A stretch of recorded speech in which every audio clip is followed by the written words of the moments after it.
ici le centre de contrôle de mission. Aujourd'hui, nous embarquons pour un voyage unique, un périple au-delà des étoiles, à travers les mystères fascinants de notre système solaire. Imaginez, de notre site de lancement, nous passerons saluer l'ISS, dire bonjour à notre éternelle voisine, la Lune. Nous irons rendre visite à Hubble et James Webb. Croiserons le fer avec Mars avant de nous aventurer à proximité de Jupiter pour y exercer les talents de notre pilote, le commandant Nuage ASMR. Soyez tranquilles, vous êtes entre de bonnes mains, voyageurs, car si le commandant Nuage a été choisi pour piloter notre fusée lors de ce périple parmi toutes les candidatures, c'est que ses talents de pilote s'accompagnent d'une passion et d'une connaissance de notre univers qui s'avéreront précieuses pour notre mission et qui vous feront sans aucun doute profiter au mieux de notre balade dans le système solaire tel que vous ne l'avez jamais vu. Notre décollage se fera de Cap Canaveral. Les conditions météo sont optimales.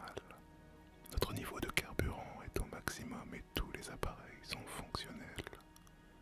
Je crois d'ailleurs qu'il est temps pour nous de prendre contact avec notre commandant de bord. À vous. Bonjour à tous, je vous reçois 5 sur 5. Effectivement, la météo est splendide et le voyage s'annonce bien. Nous nous apprêtons à décoller depuis Cap Canaveral, un lieu emblématique, autrefois connu pour ses plages sauvages et ses paysages tropicaux, devenu au fil des décennies le berceau des plus grandes missions spatiales de l'histoire. Ce sont les années 1950 qui ont marqué le début de la transformation de Cap Canaveral en centre de lancement spatial. Avec la montée des tensions de la guerre froide, les États-Unis ont investi massivement dans la recherche spatiale. En 1957, l'Union soviétique a lancé le premier satellite artificiel Sputnik 1, déclenchant une véritable course à l'espace avec les États-Unis. Le 29 juillet 1950, Cap Canaveral a accueilli son premier lancement spatial, une fusée Pumper V2. Ce lancement n'était pas destiné à aller dans l'espace, mais à tester les capacités des fusées dans la haute atmosphère. Cependant, ce fut un événement marquant, annonçant la naissance de ce qui deviendrait un site de renommée mondiale. C'est le 31 janvier 1958 que Cap Canaveral entre véritablement dans l'histoire de l'exploration spatiale avec le lancement d'Explorer 1, le premier satellite américain à être mis en orbite autour de la Terre. Ce succès marque la réponse américaine à Sputnik et pose les bases pour les futures missions spatiales habitées.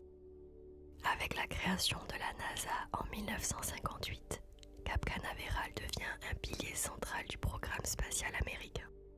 La NASA utilise le site pour tester et lancer des missions aussi bien habitées qu'automatisées. L'un des moments les plus emblématiques de l'histoire de Cap Canaveral est bien sûr le lancement de la mission Apollo 11, le 16 juillet 1969. Depuis la rampe de lancement 39A, la fusée Saturn V décolle pour emmener les premiers humains sur la Lune.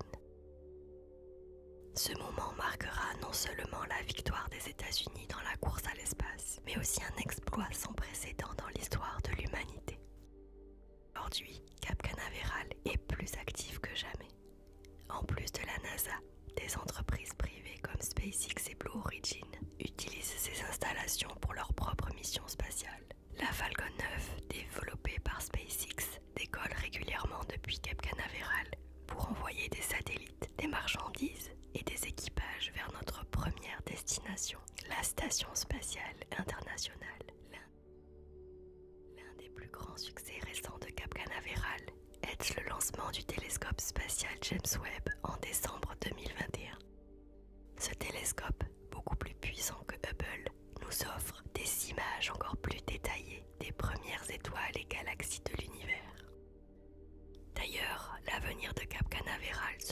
aussi passionnant que son glorieux passé. Des missions comme Artemis, qui visent à retourner sur la Lune et préparer des missions habitées vers Mars, décolleront depuis ce même site, sans parler de notre mission très spéciale d'aujourd'hui. Il est d'ailleurs temps pour nous de décoller. Fermez les yeux et imaginez, alors qu'un léger frémissement se fait ressentir sous vos pieds. Les moteurs commencent à ronronner doucement. Prenez une profonde inspiration, détendez-vous et laissez-vous porter par l'aventure. Pourquoi entreprendre une telle épopée? Pourquoi nous rêver l'espace d'une mission en explorateur de l'infini? La réponse est simple et complexe au-delà de toute imagination. Lorsque nous levons les yeux vers les étoiles, nous ne cherchons pas simplement à comprendre l'univers, mais à nous comprendre nous-mêmes. Dans l'immensité glacée et silencieuse de l'espace, nous en apprenons non seulement sur la composition des étoiles, mais aussi sur celle de nos rêves. Chaque pas vers les étoiles est un pas vers une vérité plus profonde, celle de notre place dans ce grand tout cosmique. Explorer l'espace, c'est s'aventurer dans l'inconnu avec le cœur en quête d'infini. C'est embrasser l'idée que nous sommes à la fois infiniment petits et pourtant capables de rêver au-delà des limites de notre monde. Nous naviguons dans le vide stellaire avec des questions aussi anciennes que l'humanité elle-même. Qui sommes-nous? D'où venons-nous? Où allons-nous? Les étoiles nous rappellent que nous faisons partie d'un cycle cosmique éternel, que la poussière de l'univers est la source même de notre existence. Chaque planète, chaque comète et chaque galaxie sont des témoins silencieux du temps. Et nous, simples voyageurs dans l'espace, sommes à la recherche d'une harmonie, d'une paix intérieure entre l'infini et l'éphémère. Si ce voyage ne nous permettra sans doute pas de trouver toutes nos réponses en une expédition, en nous éloignant de notre planète, il nous rapprochera du sens profond de notre existence, nous éloignant un instant des problèmes étouffants de notre petit monde pour nous donner l'occasion de s'ouvrir à la paix des étoiles et du cosmos, infiniment grand. En tout cas, le décollage a été un succès. Mes appareils semblent indiquer que notre fusée quitte sereinement l'atmosphère terrestre en franchissant la ligne de Kármán, frontière entre l'atmosphère terrestre et l'espace, à 100 km au-dessus de nos têtes. Le commandant nuage est formel. Notre fusée sera à l'heure pour notre rendez-vous spatial à 400 km de la Terre avec l'ISS. Le décollage s'est parfaitement passé. Tous les paramètres à bord sont nominaux. Et nous voilà aux côtés de l'ISS. Là, à environ 400 km d'altitude, flotte à côté de notre fusée, l'une des plus grandes prouesses de l'humanité, la Station spatiale internationale, ou ISS. Depuis la Terre, elle n'est qu'un petit point lumineux traversant le ciel nocturne. Mais en réalité, c'est un laboratoire immense, une station d'observation et un lieu de vie où des hommes et des femmes vivent et travaillent en apesanteur pour faire progresser la science et l'exploration spatiale. L'histoire de l'ISS remonte aux années 1980, à l'époque où la NASA, avec l'aide d'autres agences spatiales comme celle de la Russie, du Japon, du Canada et de l'Europe, rêvait d'un laboratoire en orbite où des recherches pourraient être menées en continu, dans un environnement unique, celui de l'espace. Mais construire une station d'une telle envergure n'a pas été simple. L'ISS est le fruit de décennies de coopération internationale et mission spatiale pour assembler ces modules pièce par pièce à une distance de la Terre, rendant un tel chantier inédit. Le fonctionnement de l'ISS est aussi impressionnant que son histoire. En orbite autour de la Terre à une vitesse vertigineuse de 28 000 km par heure. Elle fait le tour complet de notre planète en seulement 90 minutes. Cela signifie que les astronautes à bord de la station voient 16 levées et couchers de soleil chaque jour. La station elle-même est composée de différents modules, chacun ayant une fonction spécifique. Certains modules servent de laboratoire où des expériences sont menées dans des conditions d'apesanteur. D'autres sont dédiés à la vie quotidienne, des cabines pour dormir, des espaces pour manger et se détendre, des salles d'exercice pour maintenir la forme physique. Les astronautes passent plusieurs mois à bord, vivant dans un environnement où le haut et le bas n'ont plus de sens, où chaque mouvement doit être calculé pour se déplacer sans effort dans les couloirs étroits de la station. Mais ce qui rend l'ISS si fascinante, ce sont les recherches qui y sont menées. La station offre un environnement unique, où la gravité est quasi inexistante, un environnement que l'on ne peut reproduire sur Terre. Cela permet aux scientifiques de réaliser des expériences qui ne pourraient tout simplement pas être effectuées autrement. Les chercheurs étudient, par exemple, comment le corps humain réagit à la pesanteur sur de longues périodes. Cette question est essentielle pour préparer les futures missions vers Mars ou d'autres planètes lointaines. Les astronautes de l'ISS passent des mois en microgravité et cela affecte leurs os, leur cœur, leurs muscles. En observant ces effets, les scientifiques peuvent développer des solutions pour que les futurs explorateurs puissent vivre de plus en plus longtemps loin de la Terre. En plus des recherches médicales, l'ISS est aussi un laboratoire pour l'étude de la matière et des matériaux. En l'absence de gravité, les fluides, les gaz et même les solides se comportent différemment. Cela permet d'étudier des phénomènes physiques et chimiques sous un nouveau jour. Par exemple, les scientifiques examinent comment les cristaux poussent en microgravité ou encore comment se comportent certaines réactions chimiques. Ces études pourraient avoir des répercussions sur la création de nouveaux matériaux plus résistants ou de médicaments plus efficaces. Sans oublier les recherches tournées vers la Terre. Grâce à ces instruments embarqués, l'ISS observe en continu notre planète. Elle collecte des données sur le climat, les océans, l'atmosphère. Elle permet d'avoir une vue d'ensemble unique sur notre planète et de mieux comprendre les changements environnementaux auxquels elle fait face.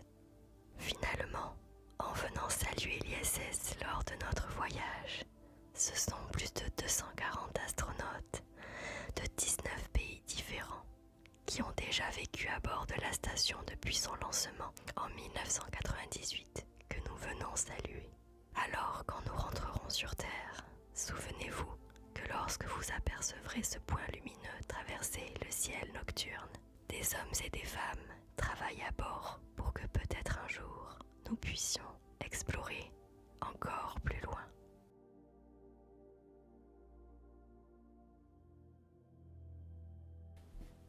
Notre vaisseau se tourne maintenant vers un astre familier et mystérieux. Un compagnon de toujours, la Lune.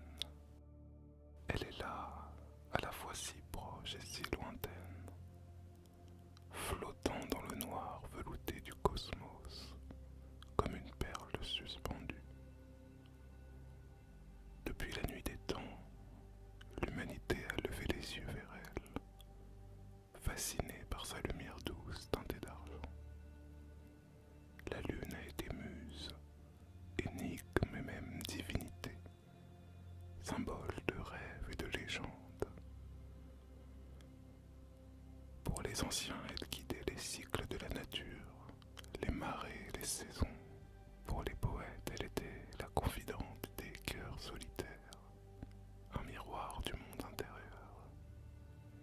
Mais ce rêve si ancien est devenu réalité.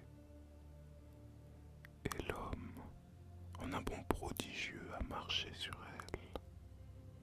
Ce fut en 1969, quand Neil Armstrong fit ses premiers pas dans la poussière lunaire, gravant dans le sol gris l'empreinte de l'audace humaine. La conquête de la Lune est devenue l'un des plus grands exploits de l'humanité. Une aventure collective, où l'impossible s'est fondu dans le réel. Ces pas sur la Lune sont restés gravés dans la mémoire du monde. Des témoins muets du courage, de la détermination et du rêve humain de toucher l'inaccessible. Notre voyage vers la Lune, c'est plus qu'un retour vers une destination que nous connaissons déjà. C'est un hommage à l'esprit humain, à son insatiable curiosité, à ce désir de s'élever toujours plus haut, de briser les frontières du connu pour fouler le sol d'un monde étranger. Car la Lune, bien qu'explorée, n'a pas encore révélé tous ses secrets. Ces cratères cachent les traces d'astéroïdes millénaires. Ces plaines et montagnes portent en elles l'histoire ancienne de notre système solaire, gravée dans la roche et le silence. Nous voilà donc en route vers ce compagnon éternel, ce miroir de la Terre, notre Lune. En approchant, nous ne verrons plus une sphère blanche et muette, mais un terrain sacré, où chaque grain de poussière renferme une part de notre histoire et de notre avenir. Car la Lune n'est pas qu'un lieu lointain. Elle est la preuve que nous pouvons, par notre audace, toucher ce qui autrefois semblait intouchable. Mais trêve de bavardage, place à notre pilote et capitaine Nuage, car c'est elle qui va vous emmener au plus proche de notre charmante voisine.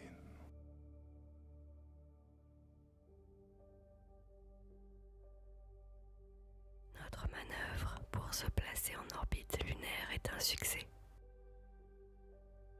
La Lune, silencieuse, impassible, tourne sans relâche autour de la Terre dans une danse millénaire. D'un mouvement régulier, elle décrit son orbite elliptique, s'approchant puis s'éloignant légèrement de nous, selon un cycle éternel qui influence nos marées et nos nuits. À quelques 384 400 km de la Terre, la Lune achève une révolution complète en un peu plus de 27 jours, se présentant toujours sous la même face, fidèle et énigmatique. C'est ce verrouillage gravitationnel qui nous cache son côté obscur, une partie de ce monde lunaire qui ne se dévoile qu'à ceux qui osent voyager au-delà. La Lune n'a pas de météo comme nous la connaissons sur Terre. Il n'y a pas d'air, pas de nuages, pas de pluie. Sa surface, nue et exposée, connaît des variations de températures extrêmes. Sous la lumière directe du soleil, la température peut s'élever jusqu'à 127 degrés Celsius, tandis que dans l'ombre glaciale de la nuit lunaire, elle plonge brutalement jusqu'à moins 173 degrés Celsius. Le jour et la nuit ne s'alternent que tous les 14 jours terrestres, créant un monde où le froid et la chaleur coexistent dans des contrastes inouïs, où le silence règne sans partage. Au fil des missions d'exploration, nous avons découvert des secrets fascinants. Les échantillons de roches ramenés par les missions Apollo ont montré une surface composée de régolithes, une poussière fine qui témoigne de milliards d'années d'impact de météorites. Sous cette couche, des traces de minerais riches en fer et en titane, les vestiges d'une époque où la Lune était encore volcanique, témoignent d'un passé tumultueux. Les découvertes récentes révèlent aussi la présence d'eau, piégée dans des cratères obscurs près des pôles. Ces gisements de glace protégés de la chaleur solaire pourraient être la clé d'une future exploration humaine durable. En effet, les pistes explorées font état d'une hypothèse dans laquelle ces gisements pourraient être exploités pour produire de l'oxygène et de l'hydrogène. Et ainsi, la Lune, ce satellite apparemment immuable, nous invite à poursuivre nos recherches, à imaginer un futur où elle pourrait servir de tremplin vers d'autres mondes, comme un véritable avant-poste dans notre quête de l'infini.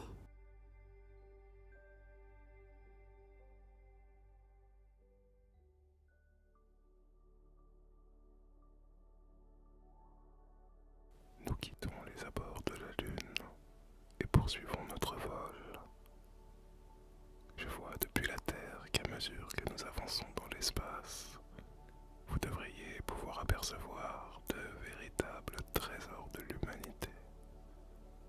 Les télescopes Hubble et James Webb flottant dans le vide spatial. Chacun, à sa manière, a changé à jamais notre perception de l'univers et nous a aidés non pas à comprendre qui nous sommes, mais où nous sommes. Tout d'abord, le télescope Hubble. Depuis 1990, Hubble tourne autour de la Terre, révélant les secrets jusque-là inaccessibles. Ces images nettes et colorées nous ont permis de scruter les nébuleuses, les amas d'étoiles, et de voir pour la première fois des galaxies lointaines telles qu'elles étaient il y a des millions, voire des milliards d'années. C'est grâce à Hubble que nous avons pu calculer avec plus de précision l'âge de l'univers et mieux comprendre son expansion. Puis vint le télescope James Webb, stationné bien plus loin de la Terre, à un point fixe, là où les forces de gravité de la Terre et du Soleil s'équilibrent. Cet endroit est appelé le second point Lagrange. James Webb est doté de miroirs si sensibles et si précis qu'il peut voir encore plus loin que son petit frère, dans des longueurs d'onde infrarouges. Cela nous permet de plonger dans l'obscurité des débuts de l'univers, vers les toutes premières galaxies, et même de détecter des signes de vie potentiels dans les atmosphères de planètes lointaines. Là, suspendus dans le noir profond, James Webb et Hubble scrutent le cosmos. Ils sont les yeux que nous avons tendus et ouverts vers l'infini, des témoins silencieux des mondes anciens et des éclats d'étoiles oubliés. Par leur regard, nous avons découvert l'univers, et en lui, nous nous sommes découverts nous-mêmes. Ils regardent au loin, au-delà du temps lui-même, capturant des lumières qui ont voyagé des milliards d'années avant d'atteindre leur lentille. Chaque image qu'ils nous renvoient n'est pas celle d'un univers actuel, mais celle d'un monde qui a disparu, comme un souvenir lointain du cosmos. Ces télescopes nous révèlent des étoiles mortes depuis des siècles, des galaxies qui se sont peut-être éteintes sans même que nous puissions en avoir le moindre signe. Chaque fragment d'image est une parcelle d'histoire, un instant figé, témoignant d'un passé qu'aucun être vivant n'a pu observer, sauf maintenant, à travers leurs yeux silencieux. Hubble et James Webb ainsi deviennent des gardiens du passé, des messagers d'une lumière ancienne qui nous rappelle que l'univers, dans son infinité, est aussi fragile et éphémère qu'un rêve, et qu'il nous faudra le poursuivre inlassablement, pour qu'un jour, peut-être, nous puissions percer une infime partie de ses secrets, gravés dans la poussière d'étoiles. En les laissant derrière nous, nous saluons ces deux sentinelles silencieuses. Hubble et James Webb continueront leur mission, scrutant le passé pour que nous puissions mieux comprendre notre place dans cet univers infiniment vaste.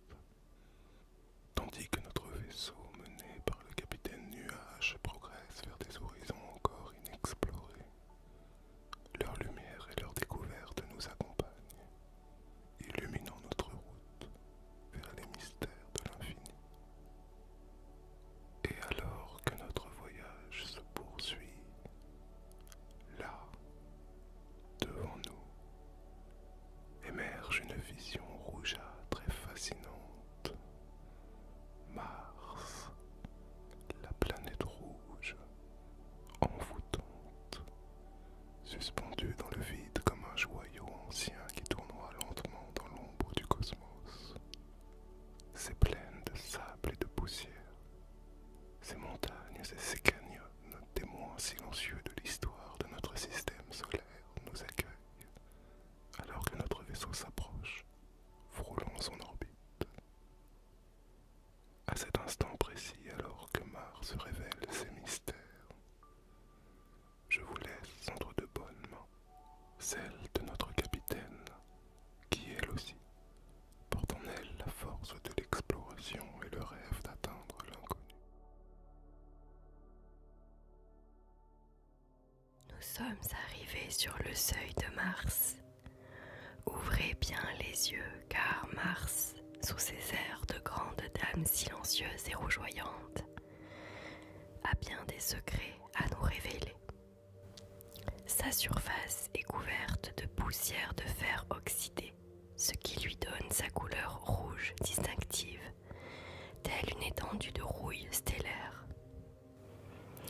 Le sol de Mars, composé principalement de roches volcaniques et de minéraux de silicate, abrite aussi des éléments comme le magnésium, le sodium, le potassium et le chlore, des traces d'un passé où cette planète était plus active, plus vivante, presque vibrante. L'atmosphère de Mars est fine, très fine, composée à près de 95% de dioxyde de carbone. Elle est environ 100 fois moins dense que celle de la Terre, rendant l'air martien irrespirable et l'exposition au rayonnement solaire dangereuse. Avec si peu de protection atmosphérique, la planète est exposée aux tempêtes solaires et des vents cosmiques frappent sa surface, emportant chaque particule qui ne parvient pas à résister. Et le climat de Mars, il est rude, imprévisible.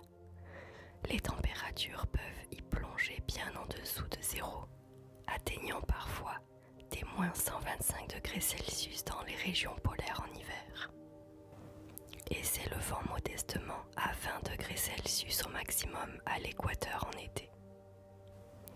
Pourtant, il existe une vie de tempête sur Mars, non pas des tempêtes d'eau ou de neige comme sur Terre, mais des tempêtes de poussière, capables d'envelopper toute la planète, d'un nuage rougeâtre durant des semaines, assombrissant le ciel et plongeant Mars dans un climat étouffant. Mais Mars n'a pas toujours été le désert que nous observons aujourd'hui. Les scientifiques, en scrutant ses plaines et ses montagnes, ont découvert les traces de rivières disparues, le lit de lacs asséchés, d'anciens canaux creusés par l'eau. Ils ont révélé que, jadis, Mars abritait peut-être des rivières qui coulaient librement, des lacs miroitants qui scintillaient sous un ciel martien bien différent de celui que nous connaissons maintenant.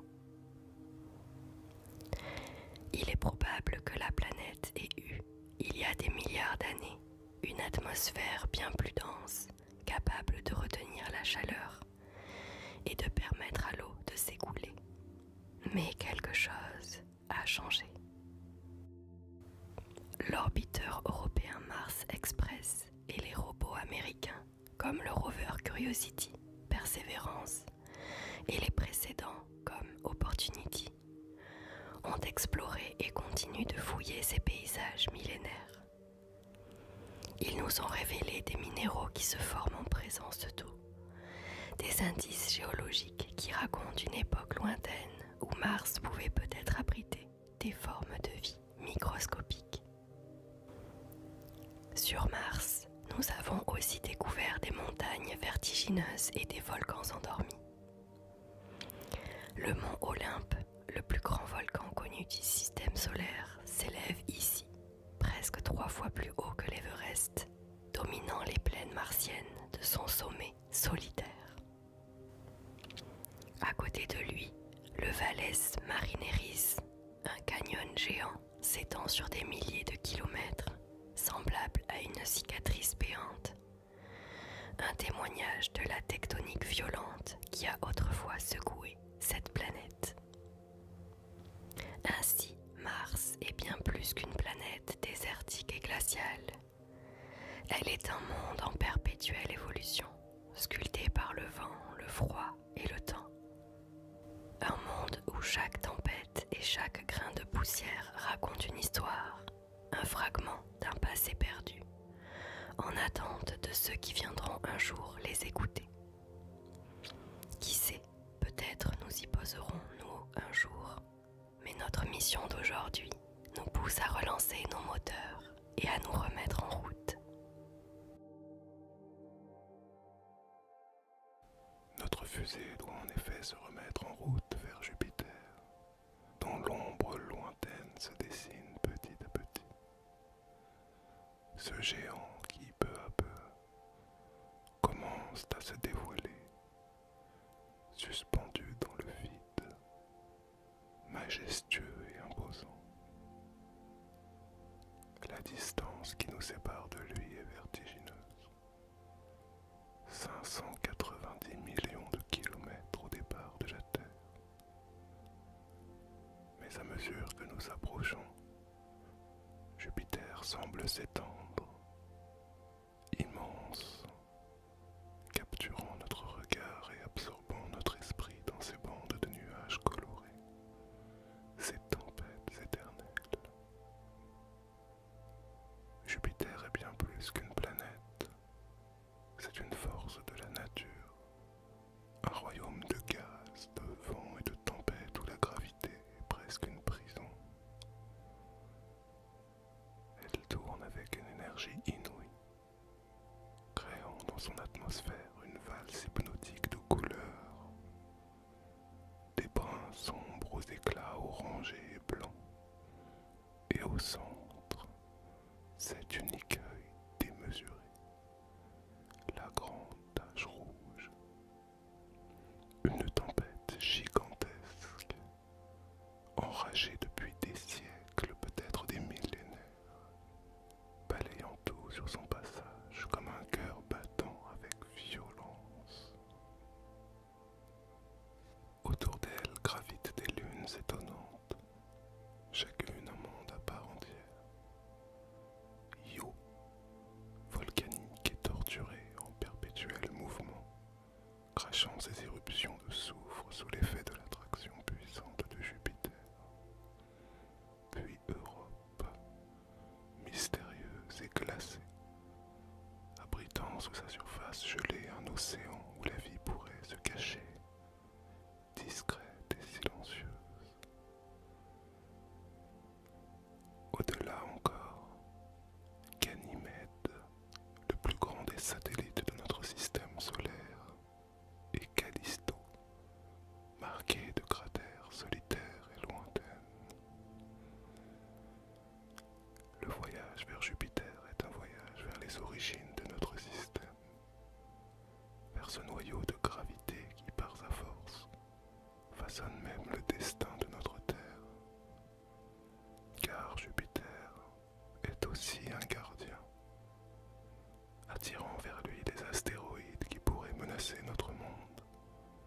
Il protège, dans son orbite lointaine, la tranquillité de notre vie terrestre. Alors que nous approchons, sa lumière pâle éclaire notre vaisseau d'une teinte douce et diffuse. Nous voilà au seuil du royaume de Jupiter, ce géant silencieux qui, dans sa gravité et son mystère, conserve le souvenir des premiers âges du cosmos. Et, une fois n'est pas coutume, il est temps pour nous de redonner les commandes à notre capitaine Nuage. Car qui mieux qu'elle pour nous parler plus en détail de cette dernière étape de notre voyage dans le cosmos.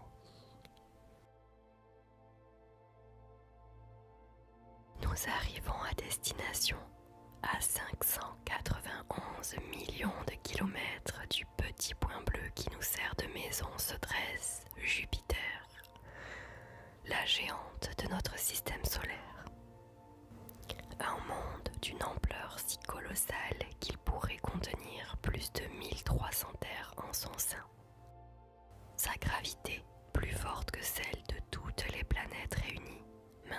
équilibre ces lunes tourmentées, influence le destin des comètes et même, parfois, celui de la Terre.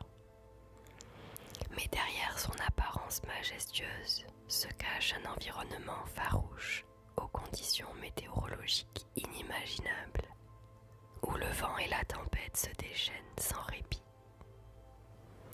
L'atmosphère de Jupiter est une immense toile mouvante de bandes colorées, de nuances d'orange, de beige et de brun, qui s'entrelacent et créent des motifs hypnotiques. Cette atmosphère est principalement composée d'hydrogène et d'hélium, les mêmes éléments qui composent notre Soleil. Mais contrairement aux étoiles, Jupiter n'a pas su atteindre la masse nécessaire pour initier la fusion. Elle est donc restée ainsi, une étoile avortée, flottante dans l'espace comme un rappel de ce qui aurait pu être. Mais ce qui rend l'atmosphère de Jupiter si particulière, ce sont ces tempêtes infinies. Des vents soufflent à des vitesses incroyables, atteignant plus de 600 km/h dans certaines régions, créant des turbulences gigantesques qui dessinent ces bandes caractéristiques. Et là, au milieu de cet océan de nuages, se trouve la grande tache rouge, cette tempête gigantesque, 1,3 fois plus vaste que la Terre elle-même, fait rage depuis des siècles, voire des millénaires. C'est une tempête anticyclonique qui tourne sur elle-même, et bien que sa taille ait diminué ces dernières années, elle demeure l'une des énigmes les plus fascinantes de notre système solaire. Explorer Jupiter représente un défi monumental. L'atmosphère, chargée en ammoniac, hydrogène sulfuré et autres gaz corrosifs, est hostile à tout vaisseau qui tenterait de pénétrer ces nuages. Au fur et à mesure qu'on plonge dans l'atmosphère de Jupiter, la pression augmente à un rythme terrifiant, écrasant tout ce qui oserait descendre trop bas. À une certaine profondeur, la pression est si intense que l'hydrogène gazeux se transforme en un état liquide métallique, un phénomène unique dans notre système solaire. Cet océan d'hydrogène métallique pourrait bien être le siège d'énormes courants électriques qui créent le champ magnétique massif de Jupiter, bien plus puissant que celui de la Terre. Pourtant, malgré ces conditions extrêmes, les scientifiques continuent d'étudier Jupiter avec fascination. Les sondes spatiales comme Voyager, Galileo, Juno et les missions récentes ont révélé des secrets insoupçonnés. Nous avons appris que la planète génère plus d'énergie qu'elle n'en reçoit du Soleil, une anomalie qui reste encore mal comprise. Les pôles de Jupiter, observés de près pour la première fois par la sonde Juno, sont couverts de cyclones géants disposés en formation symétrique qui défient notre compréhension des phénomènes atmosphériques. Et autour de Jupiter gravite un cortège de lunes, chacune apportant une dimension nouvelle à cet écosystème planétaire complexe. Io, avec ses volcans en éruption constante, est la lune la plus active géologiquement de notre système solaire. Europe, sous son épaisse croûte de glace, abrite un océan liquide où la vie pourrait potentiellement se développer. Ganymède, la plus grande lune de tout le système solaire, possède un champ magnétique propre et des signes d'une structure complexe, tandis que Callisto, en surface marquée de cratères, conserve des traces d'un passé ancien, tumultueux. Nous avons fait de Jupiter l'objectif de notre mission, parce que son exploration revient à plonger au cœur de forces incompréhensibles, de royaumes de vent et de gaz, où chaque seconde est marquée par des pressions et des températures qui dépassent l'imaginable. Mais c'est aussi approcher un géant qui protège notre système solaire, attirant astéroïdes et comètes dans son puits gravitationnel, et déflectant ainsi bien des menaces pour les planètes plus petites, dont la nôtre. Jupiter est un rappel de notre fragilité, de notre minuscule présence face à l'immensité et à la puissance brute des éléments du cosmos. Mais c'est aussi une invitation à persévérer, à percer les mystères de ce géant gazeux et à sonder les profondeurs des mondes qui, comme lui, veillent silencieusement dans les ténèbres étoilées. Partir en fusée pour explorer l'univers, c'était bien plus qu'un simple voyage. C'était un acte d'audace, de curiosité brûlante. Nous regardons les étoiles depuis des millénaires, mais les voir de loin ne suffisait plus.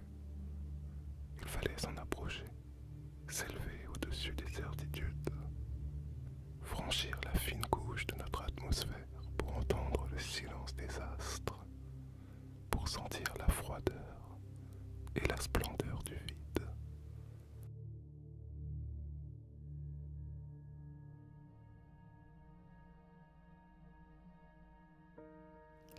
En s'élançant vers l'infini lors de ce voyage, nous ne cherchons pas seulement des réponses sur les planètes ou les étoiles, nous cherchons des fragments de nous-mêmes. Nous voulons comprendre notre propre origine, notre avenir et peut-être trouver notre place dans cette immense tapisserie cosmique. Car l'univers, en se révélant, nous révèle aussi ce que signifie être humain, fragile et rêveur, dans un monde qui s'étend bien au-delà des rêves et des frontières. C'est ici, à presque 600 millions de kilomètres de notre planète bleue, à mi-chemin entre chez nous et l'infinité de rêves qui illuminent notre ciel, que s'achève notre premier voyage. En se lançant dans cette première mission, nous espérons vous avoir fait voyager et rêver autant que nous espérons avoir réussi à éveiller votre curiosité et à vous transmettre quelques clés pour commencer à comprendre et découvrir l'immensité de notre univers. Mais après presque 600 millions de kilomètres de voyage, soyez sûrs d'une chose,